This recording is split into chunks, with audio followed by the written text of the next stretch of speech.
ওয়ালাইকুম। ওয়ালাইকুম আসসালাম রহমতুল্লাহ। যে এই প্রতিষ্ঠানটার নাম কি? আলোক খান তফসিল স্কুল অ্যান্ড কলেজ। জি, আপনি কি দায়িত্বে আছেন? জি, আমি প্রধান শিক্ষক প্লাস স্কুল অ্যান্ড কলেজ হওয়াতে আমি ভারপ্রাপ্ত প্রধান অধ্যক্ষ। জি, এখানে এই স্কুলটাতে অনেক সফলতা ব্যর্থতার কাহিনী আছে। তার মধ্যে আপনি দীর্ঘদিন এই স্কুলের প্রধান শিক্ষকতা পদ ধরে আছেন। এখানে আপনি কি সমস্যার সম্মুখীন হয়েছেন একটু বলবেন?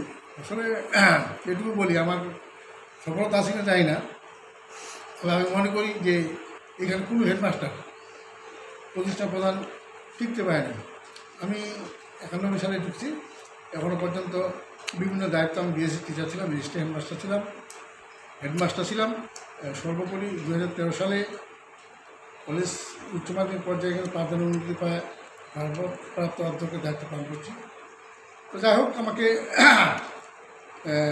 কমিটি সদস্য সহ এখানকার গণ্যমান্য ব্যক্তিবর্গের সহযোগিতার বিভিন্ন সমস্যা হলে আমি তাদের সহযোগিতা চাই এবং সবাই সহযোগিতা করে বলে আমি এটা জনগণ ভাববে যে এই প্রতিষ্ঠানটা কোন পর্যায়ে গেছে।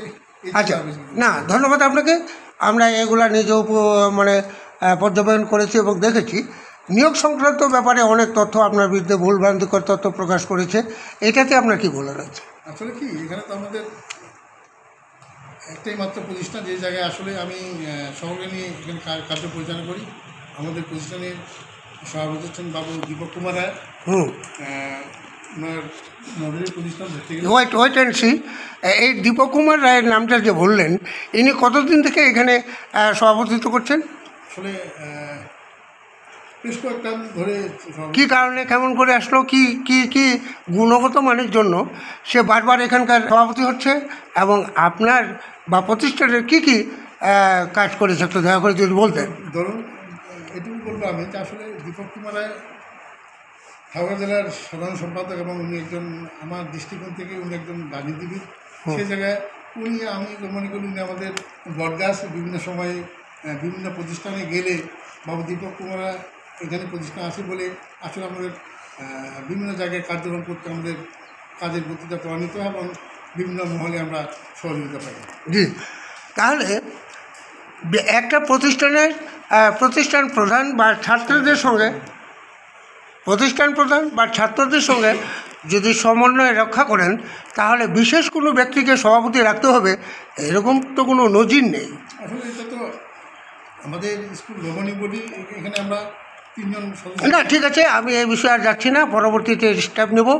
আপনি যে আপনার পিছনে তফসিলে আলোয়াখা তফসিল স্কুল অ্যান্ড কলেজের এই ঘটনাটি লিখেছেন, এটা কতটুকু সত্যতা এবং যারা যারা আপনার দিয়েছে মানে দাতা সদস্যভাবে প্রদর্শন করেছেন, তাদের জমি কোথায়, টাকা কোথায়? ওনার টাকা দিয়েছেন আমরা ব্যাংকে এইটুকু জানি, তাহলে ওনার জমিটা কোথায় এই প্রতিষ্ঠানে? যদি ওটা, তবে আপনার প্রতি আর আপনার কাছে বেশি প্রশ্ন নেব না, কারণ আপনি বিতর্কিত মধ্যে পড়ে যাবেন। আমরা এই বিষয়ে সবই জানি। তবে আগামীতে যদি কোনো ম্যানেজিং কমিটি গঠন করতে হয়, বা জানি আমি এটা বাতিল হয়েছে, তারপরে যদি কেউ করে, তাহলে অবশ্যই আপনার প্রতি আমার সবিনয় অনুরোধ, আপনি নির্বাচনের মাধ্যমে সে যেই আসুক, আপনি এই ব্যবস্থাটা করবেন। আপনার কাছে আমার ব্যক্তিগতভাবে স্থানীয় অভিভাবক হিসাবে আমি আপনার কাছে অনুরোধ করছি। আপনার ব্যক্তিগত নিয়ে আমরা আর কথা বলতে চাই না। আমরা জানি আপনি একজন সুদক্ষ প্রধান শিক্ষক। আপনি থাকাকালীন সময় এই ছেলেটার নাম হচ্ছে, যেটি এডিসি জেনারেল হয়েছে, ডাক্তার, ছেলেটার নাম কি? না না না, এই যে পালপাড়া, হ্যাঁ, রমাচন্দ্র পাল। আপনার এই প্রচেষ্টায়, আপনার এই তদারকির পর সে এডিসি জেনারেল হয়েছে। এবং বালিয়ার অবসরপ্রাপ্ত সৈনিক আবুল হোসেনের ছেলে ডাক্তার রাজু আপনার পরিচর্যায় বা আপনার বিশেষ অবদানের জন্য সে বাংলাদেশ সার্জনের প্রশিক্ষণে অবস্থান করছে ঢাকা মেডিকেলে। আরও অনেক কৃতি সন্তান এখানে আছে। এই জন্য আপনাদের প্রতি আমরা শ্রদ্ধা করি। মানুষের জীবনের ভুল ত্রুটি থাকতেই পারে, তবে আগামীতে আপনি দয়া করে স্কুলটার দিকে লক্ষ্য রাখবেন, কোনো ব্যক্তির প্রতি লক্ষ্য রাখবেন না। এটা আমাদের শেষ অনুরোধ। আসসালামু আলাইকুম।